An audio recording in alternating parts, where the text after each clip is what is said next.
Now my wheels in motion and my windows open with the wind blowing in my hair. I'm driving down the highway, gonna do this my way. I can feel it in the air. Here I go! Bit of an exciting day today. We are on our way to Apollo to pick up Charlie the camper van. This is actually the second time that we are on our way to pick him up. First time was a bit of a false alarm. It was about 2 weeks ago. Got in him, started him up, and there was a sensor fault on the dashboard, so we had to go back to the mechanic and get fixed. So hopefully today will be straightforward. We are just down the road now, so we will be there in about 2 minutes. Oh my god, we will?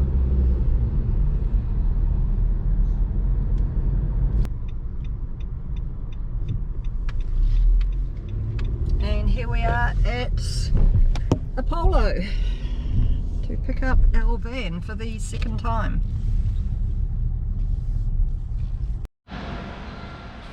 We're in, and here he is. Apparently now we just need to wait for one of the wipers to be adjusted, which we assumed would have been done, but still waiting.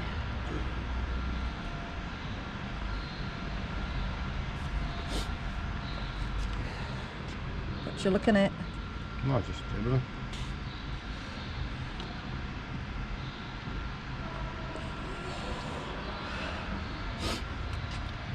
Somebody's excited.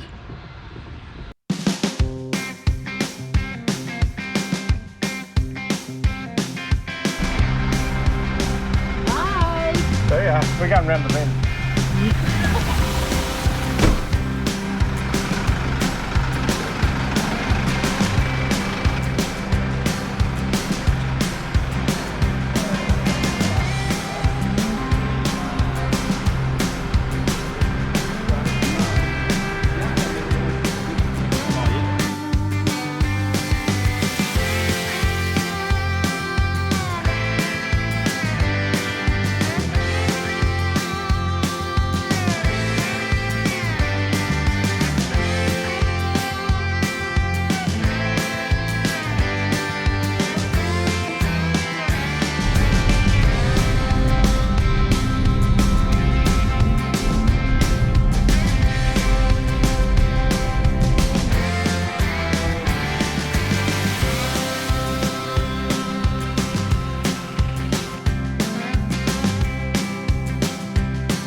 We have Charlie home now in the front yard, and it's been a bit of a mission. We've done a parking pad for him because the only space we've got to park is the front yard on grass, and it's turning into a bit of a mud pit, but we'll get there in the end.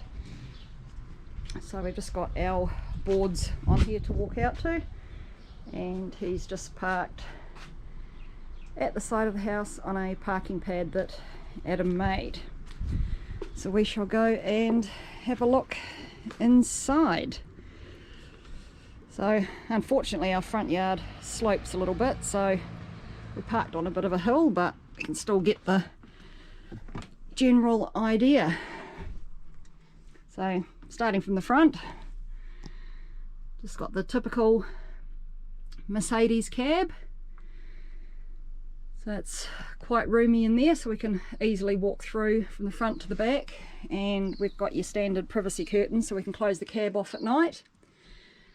Up the top here is the luton where the two girls will sleep. They've got the window either side. Lexi's actually been up here at night a few times since we've got it because she's quite excited, and curtains over the window on that side. So the kids sleep. Lexi generally sleeps at the back, Emma sleeps at the front, and they top and tail. So we've got quite a little storage pocket up there, which would be quite good for putting things in. And then we've just got the standard storage cupboards running across the dinette. So we've had all the upholstery redone on the seats. So we chose a bit of a darker colour because hopefully that will stop too many stains and marks getting on.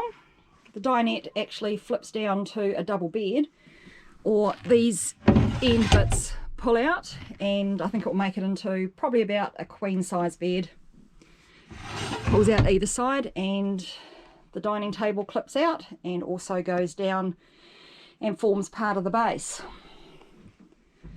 Then behind that we have our bathroom, and one of the things that we liked about this camper is the separate toilet and bathroom. We've got toilet on this side and shower is over this side with a pull across screen, so we don't have the situation where you have a shower and everything gets absolutely drenched. We've also got the advantage too, because we've got the two girls who don't like getting changed together. We can also use the shower and toilet room as a changing area.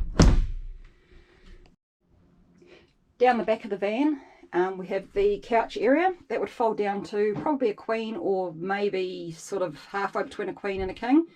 I don't think it's standard size, but when we're out camping we leave the couches set up just to a big lounge area, because with only the four of us, the kids have got the loot on. Adam and I set up camp down the back, and we've got the dining table still to sit at if the kids want to do any work or we want to do work.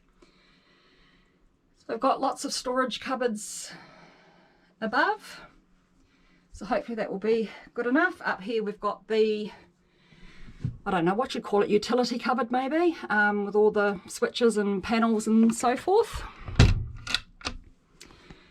TV here with DVD slot on the side so we can watch movies, videos, microwave. Big cupboard down here which is normally used as like a wardrobe cupboard, but we found we didn't really need to hang anything the last time we were away, so we'll probably turn that into shelving and cupboards. Pretty decent sized fridge and freezer, enough for a family of 4 for a couple of days. One thing that we really wanted, we found when we were away at last Christmas, was the Maui camper van that we hired only had like a gas bar, which we found it quite hard to cook in. So this is a brand new oven and cooktop, 3-burner cooktop, and we have a full proper oven, so we should theoretically be able to cook proper meals in here. We found the last one with the gas bar, we couldn't even cook a pizza. We had to use the camp kitchens all the time. So we've also got lots of cupboards and storage under here, which we need to work out how we're going to configure everything to get pots, pans, dining things, kitchen sink, drawers, and back to the front door. That's about it. Been out this afternoon and brought some stuff. We're going to start setting up the camper. It was quite surprising really how much stuff you actually need. It's like setting up a house. Well, I suppose it is actually a house on wheels, but went to Briscoe's, and even with their unusual sale that Briscoe's never actually has, we still spent about, I think it was about $660 on stuff. So here are our supplies, which we're going to start putting in the van and seeing what else we need.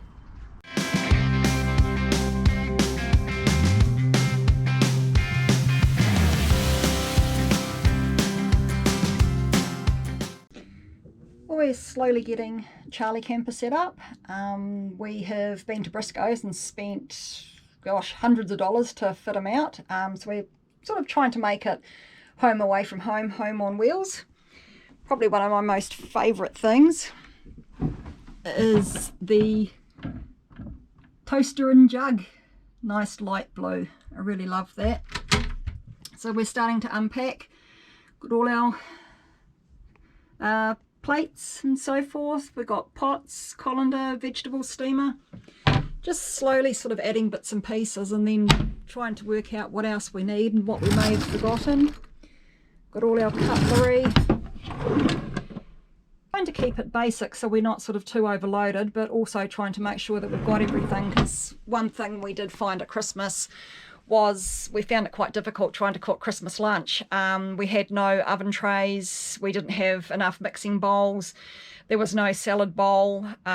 We eventually found a breadboard hidden in the back of a cupboard, so we are trying to make sure that we've got things set up quite well and in easy reach. So I've just been to, well, I did an online order with Briscoe's and got some more bits and pieces here.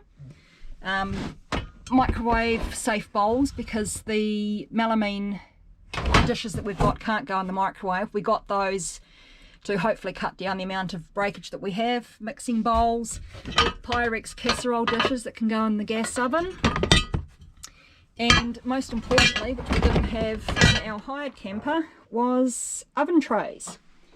So hopefully these will fit in our little gas oven here. So we will check that out and get everything set up. Well, that is nifty because they fit perfectly. So very happy with that. So I think that's probably about it for the end of phase 2. We've got most of the kitchen stuff in here now. Well, in fact, no, I think probably pretty much all of it.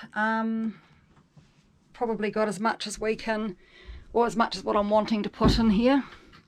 Last but not least, we just need to fit out the bathroom. We're probably going to be looking at maybe a cabinet just to put on that back wall there for storage.